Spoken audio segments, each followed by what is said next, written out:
शरणागती भाव तू माझ्यावर उपकार कर.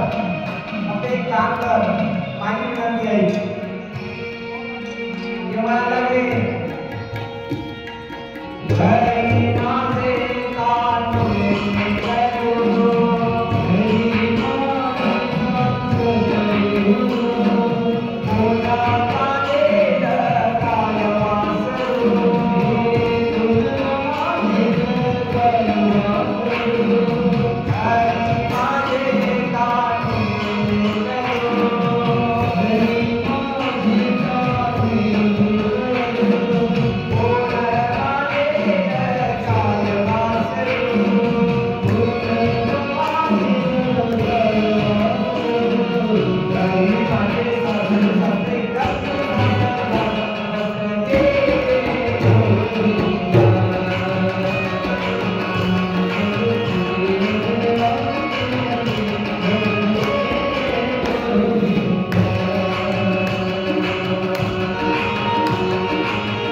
भरल्या उन्हामध्ये यमुनेमध्ये आंघोळ करून राहिल्या.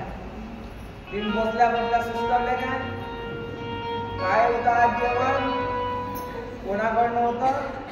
आहे यजमान आलेले आपले अन्नदाते, सगळ्यांना नाव माहित आहे नाही का?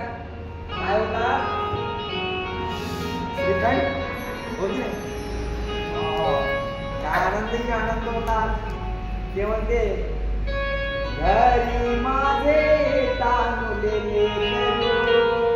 कोण बांधेल गाय वासरू.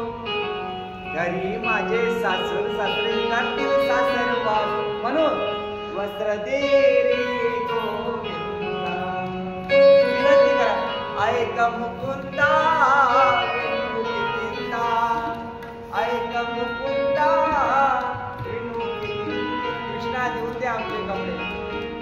कृष्ण म्हणाला कसे देत नाही मग कसे? ते अज्ञान रूपी कापड मी यमुनेच्या नदीमध्ये धुतो आणि नंतर तुम्हाला स्वच्छ करून देतो. हे कार्य भगवंतानं केलं. भगवंताच्या असंख्य रुद्राच्या क्रांती सांगितल्या आहे. बोलता बोलता बराचसा वेळ निघून गेला मायबाप. कृष्ण गमन की कथा ते भगवंत. त्यानंतर कंसाचा वध होतो. अक्रूरजी महाराज घ्यायला जातात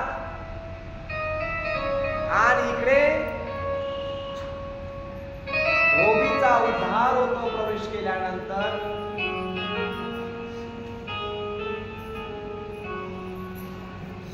जी कंसाची सेविका आहे, तिलक वधन करणारी,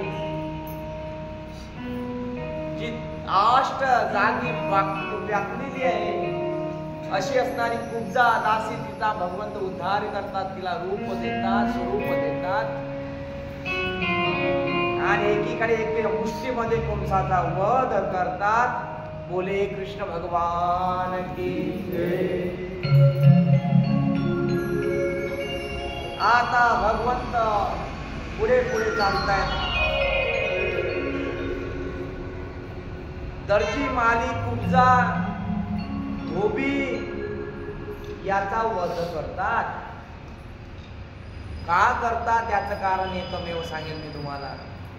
भगवंत धनुष्याचा भंग ही करतात. का करतात? ही लीला स्वरूप तुम्हाला दर्शवायची होती, तुम्हाला सांगायचं होतं. पाप्यांच्या संगतीमध्ये राहून सुद्धा भगवंत जो भगवंत आपलं करतो, आपल्या सेवेमध्ये आणतो त्याला देव असं म्हणतात. तुमचा ही दासी कुणाला तिलकवदन करायची? कंसासाठी. पण मनात इच्छा काय होती? या दुष्ट पापी कंसाला तिलकवदन केल्यापेक्षा मी एखाद्या गोपाळाला तिलकवदन केलं असतं तर बरं झालं असतं, माझा उद्धार झाला असता. हा भाव तिच्या मनामध्ये आहे. पुढे चालता चालता भगवंत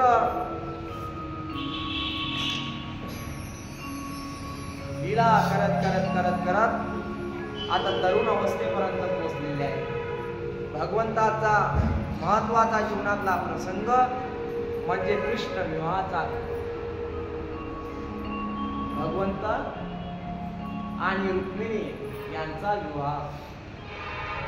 कौंडण्यपूरची भीमक राजाची पुत्री,